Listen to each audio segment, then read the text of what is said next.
Hello students, welcome to today's social studies 7th class, rain and rivers. We have covered a large part of rain and rivers. What we have covered in the last class, let's recall once. In the last class we have learned the stages of river, where the rivers are originated with the rainwater or the perennial rivers which are originated from the snow mountains, and how the rivers flow and its journey towards the flow, how it brings all the silt, sand, alluvial soil carry along with it, and how it deposits at the deltas and make the land fertile, and this is one of the reasons for the formation of deltas or plains. So let us continue the journey of stages of river and what happens at the end where the rivers are overflooded with all the valuable soil they are carrying along with them. So we are at flood plains and floods.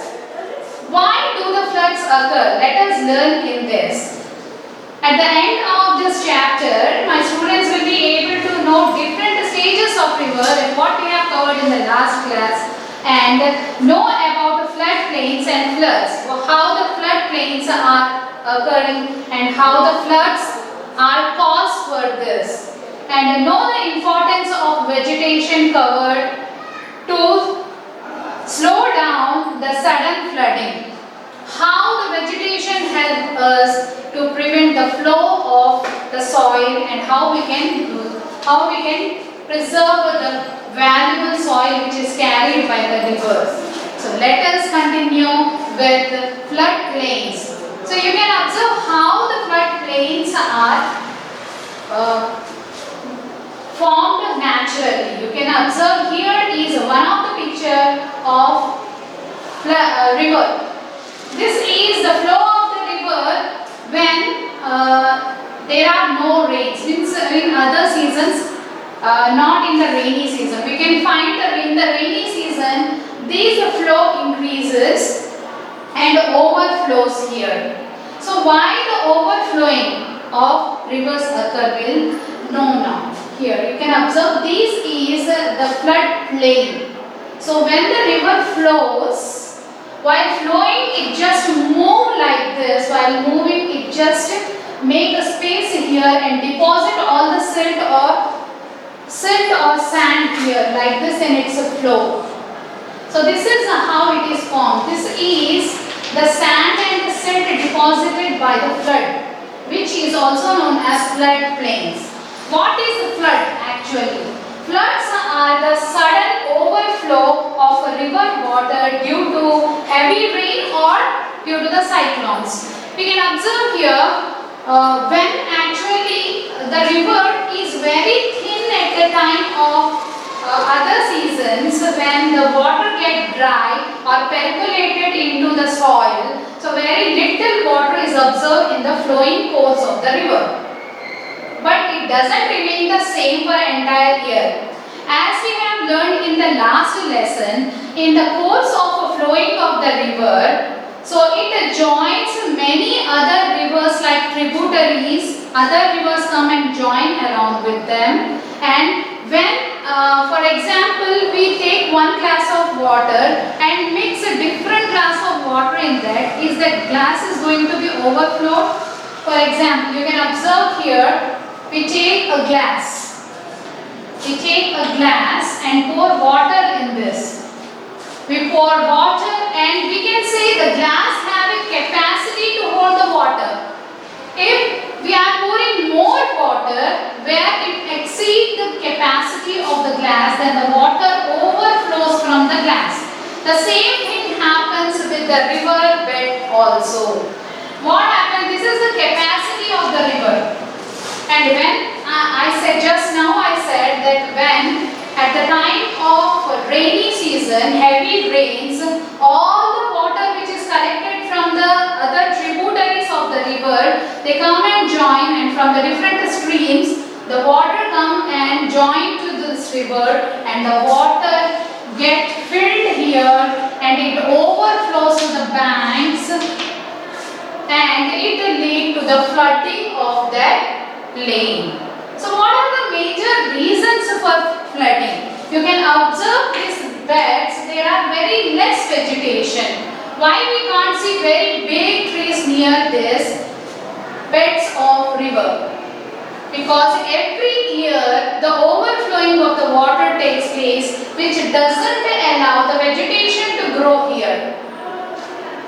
But if we grow more vegetation, it doesn't allow overflowing to the crops and loss of the crops.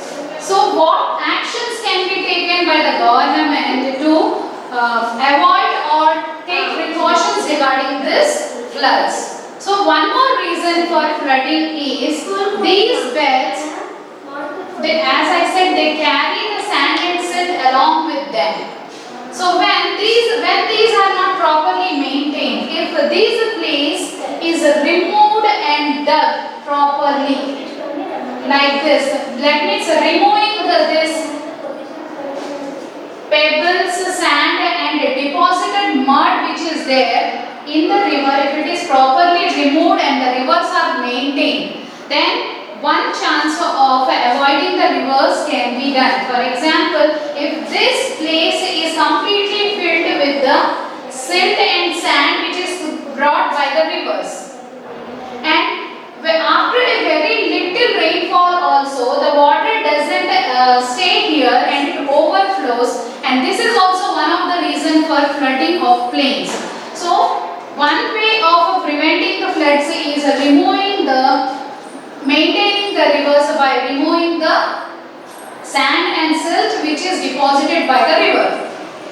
Okay, and now here you can see and these soil can be used for as the top layer of the crops, and we can see this soil is very useful for the plains. Now the two reasons of flooding we have read here. Now flood plains are the land formed by the flood soil. So whatever soil which is collected here, since many years this process is happening. So when these deltas are formed, slowly the rivers make different routes, and these lands slowly they change into large plains for hundreds of kilometers. And these lands are very fertile, and many crops are grown, and this soil absorbs maximum quantity of water for a long period of time. That is the reason crops are grown very well in this soil which is deposited by the rivers.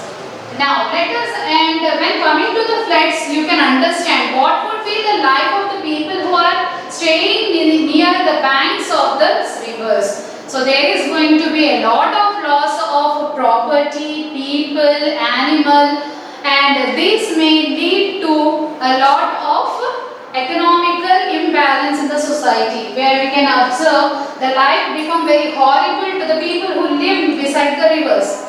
At any times, maybe in the midnight, if the river is going to overflow, then they have to run for their lives. But now here we can see how the government is helping these peoples by taking them away from these places in the next class. How to face this floods and cyclones. But now here we will cover up to here. Just now I said that how floods can be avoided, one through removing the soil from the rivers, and one more thing, massive tree plantation.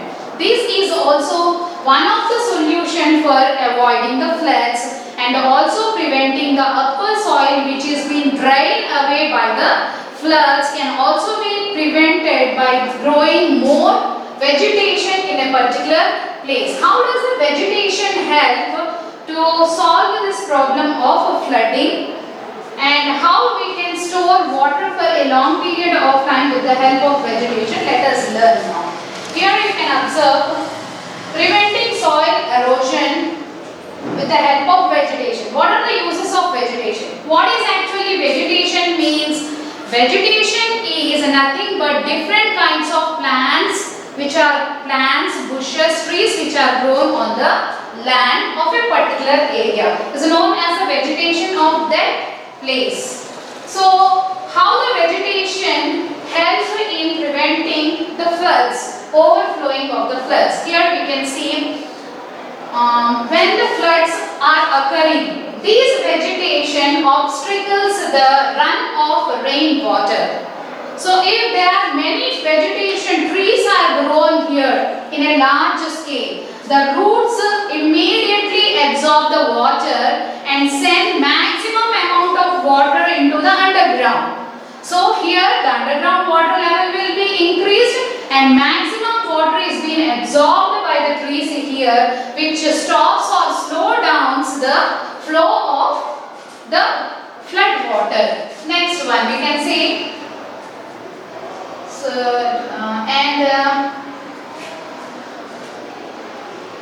We can also observe here, allows the water to flow slowly, as more vegetation is there, either in the form of grass or bushes or in the trees, it slow downs the flow.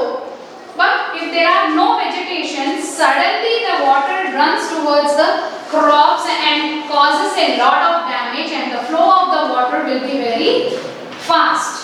So it causes more damage than the presence of vegetation. And percolation takes place more when the roots are there. So percolation helps to improve to store the water for a long period of time in the soil. And we can also observe here topsoil, which is very essential for the healthy growth of plants. So we can say topsoil is carried away, which is also known as erosion, soil erosion, which leads to the lowering of the soil, quality of the soil. So it also prevents soil erosion by holding tightly the soil with its roots. So topsoil erosion can be prevented with the vegetation. And the roots holding the soil, which is very nutritional in quantity. It is said that topsoil contains all the essential nutrients which are needed for the plant. So these roots hold that soil firmly and doesn't allow to flow away at the times of floods. So now that is the reason government has made it mandatory to grow more vegetation or afforestation, we can say, and different schemes are introduced by the government like a Harita Haram in Telangana, and have observed that we should grow more plants and trees for preventing the soil erosion. So only growing best vegetation or afforestation is the best solution for preventing soil erosion. So how the people will face the problem? Okay, we can save the soil and we can also preserve the water for a long period of time. But in such condition, how the people are going to face the problem of floods and cyclones, we are going to read in the next class. But now write down the uses of vegetation to prevent the soil erosion. We'll continue this in the next class.